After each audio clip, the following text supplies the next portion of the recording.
Hello, everyone, and welcome to an all new episode of ExtraMile by HiTechNectar, an interview series that bridges the gap between industry leaders and enthusiasts. I am your host, Saili, and we're here to discuss latest innovations, tech trends, marketing practices, expert insights, and a lot more.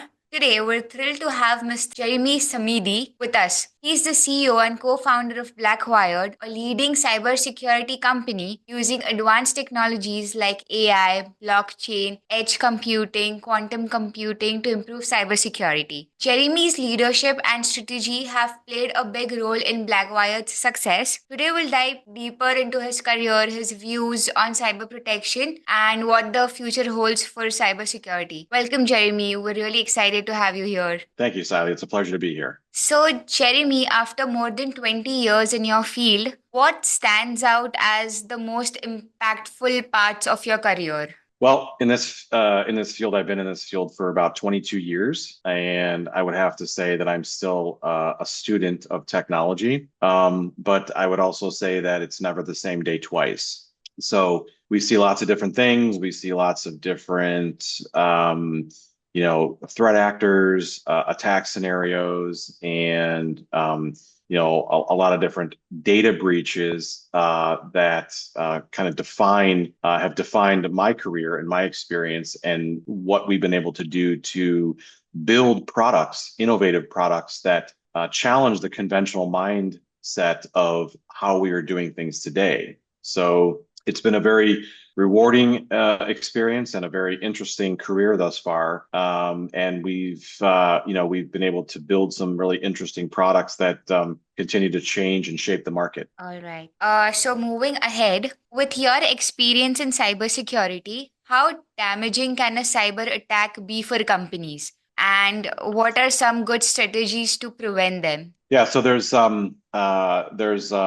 a lot of different types of attacks that we've seen in my experience. I've done a lot of incident response at very large organizations, global organizations that span the globe. So we've seen devastation. We've seen complete ruin. We've seen financial ruin. We've seen chaos all the way up to operational levels, to board levels. They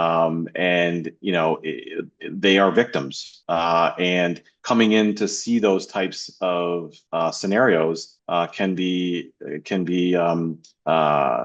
devastating. But also, again, it's dealing with them in different ways to cope with the issues and to mitigate the risk and to do the data containment. It's a daunting task. And so it's again, we see the gambit running, the different types of breaches that have been anything from data exfiltration to ransomware, to completely shutting down systems and production, and which ultimately shuts down revenue and operations. So there's a lot of different types of scenarios that we have seen, during those types of cyber breaches. Some of the strategies, again, that we've looked at, to limiting such threats. It could be anything from, we talk about resilience today. The industry talks about resilience, but there's a number of key and critical factors in order to get to resilience. A lot of those are not met within organizations. We've been inside, certain companies where you would think that they would have controls and risk controls and things in place, and they either have been lax or they don't have those types of things, which has caused the issues in the first place. So, some of those strategies that they can look at in order to achieve resiliency, could be anything from again, keeping those controls in place, testing those types of controls. There's the security education and awareness training. And then there's the more technical aspects of an organization in which they need to start to look at things like, threat intelligence and an intelligence-led approach to understanding who the adversaries are, staying one step ahead of the game, and keeping pace with the adversary when it comes to the different types of attack vectors that many organizations see today. So a lot of those critical factors are required in order to achieve that resiliency, and it's a constant effort, and it needs to be executed with precision on a day-to-day basis. Speaking about cybersecurity, how important are continuous monitoring and observability in cybersecurity, and what approaches work best here? So monitoring has been around for a long time. So that's really a relatively easy task to do. I think you mentioned a keyword there in observability. I think today is the approach that we take from monitoring needs to change. And it has to do with the observability or what we are actually looking at and what we are actually observing. So there are technologies out there that allow you to observe different types of threats. And basically, the way that we've been looking at this in the industry is we build walls higher and we build walls thicker, right? In order to try and fortify our defenses from the threat actors. But what happens is during that process, there's always cracks and holes within the perimeter. The fact is that there is no perimeter today, and we need to look at how we are looking at those threats differently. So, being able to turn that lens around and look outward into the existential threats that organizations face, and having the visibility to see those threats and collect the information and the intelligence of what those are versus having them knock on your door, knock down the walls, come inside of your organization. And at that point, it's too late. So when threats come into the organization and they hit your endpoint detection and response systems or your firewalls, or other systems in your environment, it can be too late. So by being able to, again, turn that lens around and see those existential threats while they're forming campaigns or while they're moving into position and getting within striking distance of your organization is when you need to look at those and when you need to observe and monitor those things so that you can take action before they strike. And those are the types of things that we are looking at from our perspective with our customers, is being able to provide that observability through the monitoring of an environment, through the existential threats, to be able to see that. So those are some of the methodologies and the new measures of risk that we are looking at from the standpoint of things like proximity. So how far are those threat actors actually outside your door, right? And what types of activities are they doing? So what tools are they using? And also the severity of those risks in terms of, how lethal are those tools, right? So are they things that we've seen in the past? Are they 0 days? How formidable are they in terms of the probability of breaching your environment and causing a cyber attack that could wreak havoc in your network or in your system? So those are some of the measures of risk that we are looking at, in which we are redefining what risk looks like today versus embracing for the attack, right? Because most companies they brace for the impact and then they deal with the issue. There's a better way to do it. And that way is to, again, turn that lens around and look outward instead of waiting, right? Which is what we all do today. That's a really good perspective. So, Jeremy, according to you, what are some most common mistakes companies make when setting up their cybersecurity systems? Yeah, that's a good one. I mean, we can spend a whole day on that, I suppose. But there's a lot of common mistakes that organizations make. Some of the more prevalent ones would be, just human misconfiguration, right, of systems. I think that there's some of the dynamics in this industry when it comes to things like like egos and so forth, that can get in the way of people working together, or my way or the highway, and this is the way we've done it, versus actually looking at it from a holistic standpoint and soliciting expert opinions from your peers, in order to do what's right in the network. But I think that some of the more common mistakes as well, come from the lack of mapping the functionality of the business, and mapping that with the technical feasibility of, what it is that, it should be done from a technical standpoint. So, again, the old adage of,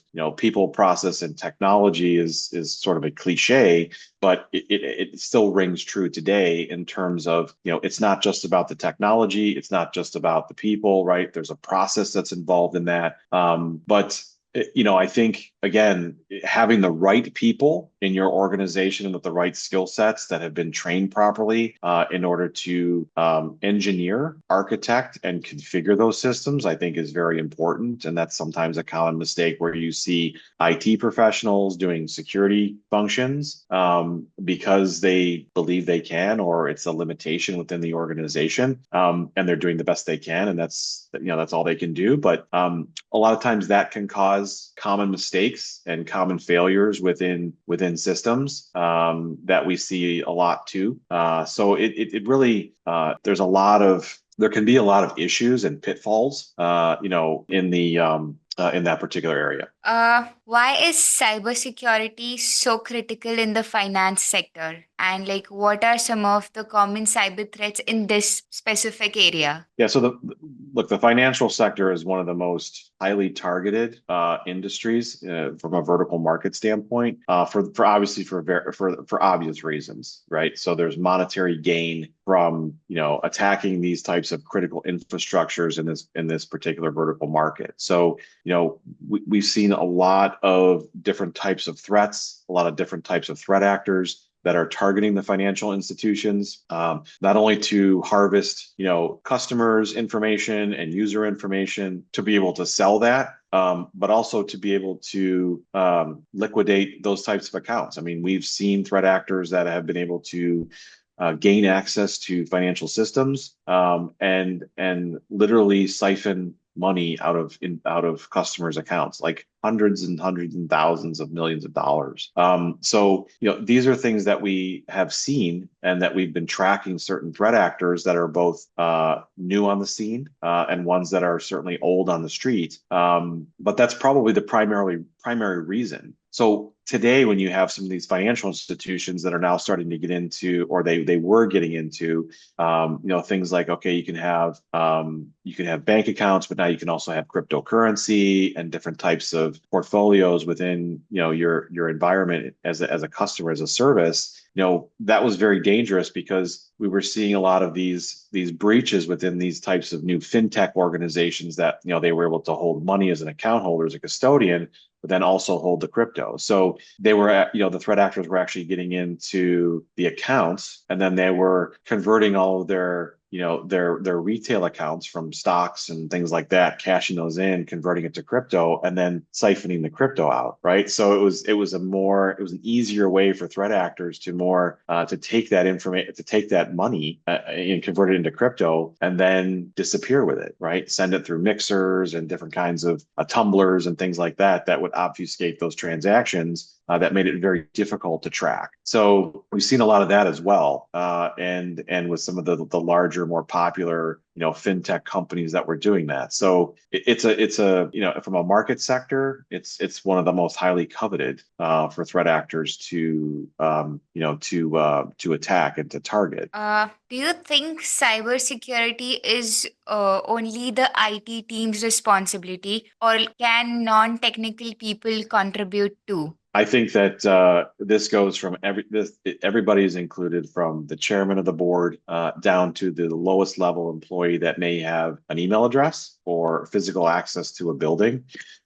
It's everybody's responsibility to do this. So it's the most common, individual or employee within an organization can be the weakest link. So it could come in from an email, it could come in from any other type of mobile device, from the lowest level types of employees or personnel that are within the organization. But then again, it could come from the top. From a non-technical chairman or chair of a company that is also connected to the organization. So this is something that we're seeing that's very prevalent today, which is that third-party risk or that sideways risk where we see, large organizations that have multiple third-party vendors. And that's where the risk is coming from today, because that's where a lot of the threat actors in and the trends that they are doing is they're looking at their third-party suppliers that may not be as large, that may not be as formidable.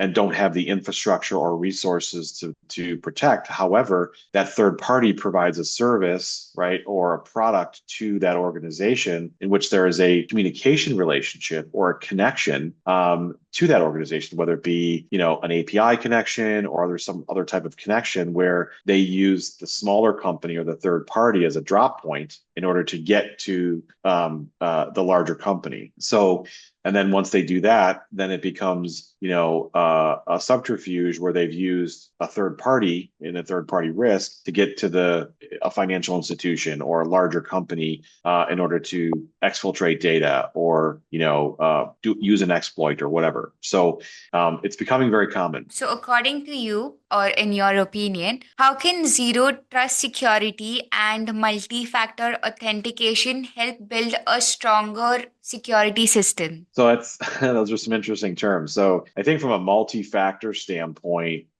it does help in an organization. It provides more of a layered, security approach. However, some of the more sophisticated threat actors today, they are able to circumvent multi-factor authentication or two-factor authentication. We see that all the time. So does it help? Yes, it helps. I think zero trust is sort of it's a buzzword today that's being thrown around very loosely with a lot of organizations. So really defining what zero trust really means is very important. The general term is obviously, it's trusting no devices and so forth. But what does that really mean to an organization, and how is that actually architected in order to become an enterprise solution that's feasible, usable within an environment? So, I think zero trust has a place in the organization. I think it needs to be continued to be developed and put into practice where it's something that's actually usable and feasible and actually can prove that you can provide a zero trust environment that I think companies on the market today, again, they're working toward that, but I don't think that we've achieved that zero trust capability yet. Also, the adoption of zero trust, I think, today, based on what's available, can be difficult when you have some of these larger organizations that they need to really change the direction or the trajectory of their security approach. And zero trust is not something you just sort of install and you're on your way, right? So it's a whole different mindset. It's a whole different approach. It could change the architecture. It can change a lot of different processes within an organization that require time and money and resources to do. So I think it's a longer term strategy that if configured and built properly, you can achieve zero trust. All right. Lastly, what do you think the future of cybersecurity looks like? Like any predictions for the coming years? I think it gets worse before it gets better. I think that's where we're at right now. I think we're seeing some some fever pitches where that's occurring now. I think the geopolitical landscape is driving a lot of that. Certainly with the election coming up next month in the United States. I think with the conflict in the Middle East, I think that that's causing a lot of geopolitical issues and tension. Certainly the Russian-Ukrainian war that's going on, that's causing a lot of geopolitical tension. And with that comes a lot of state-sponsored activities that come out from that. You have things coming out of the PRC, so with Taiwan and other countries like that in various regions. So there's a lot going on, I think, that are driving a lot of that activity. I think that state-sponsored activity and what we would call like state organized crime activity or criminal activity, the lines are being blurred between who's doing what. And I think it's becoming more difficult to identify attribution And the motives behind state-sponsored versus state-organized criminal activity, again, is becoming blurred. So it truly is a cyber war that we are in, and I think that's from a prediction standpoint. I think that gets worse before it gets better, and a lot of it is being driven by the geopolitical events. This has been such an engaging conversation. Jeremy, thank you so much for sharing your Sure. knowledge and giving us a deeper understanding of the challenges and the future of cybersecurity. Thank you so much. Thank you very much. Thank you all for being part of this exclusive interview. I am your host, Siley, signing off for today. We'll see you in the next episode of Extra Mile by HiTechNectar with our next extraordinary leader on board sharing their thoughts. Until then, please stay tuned.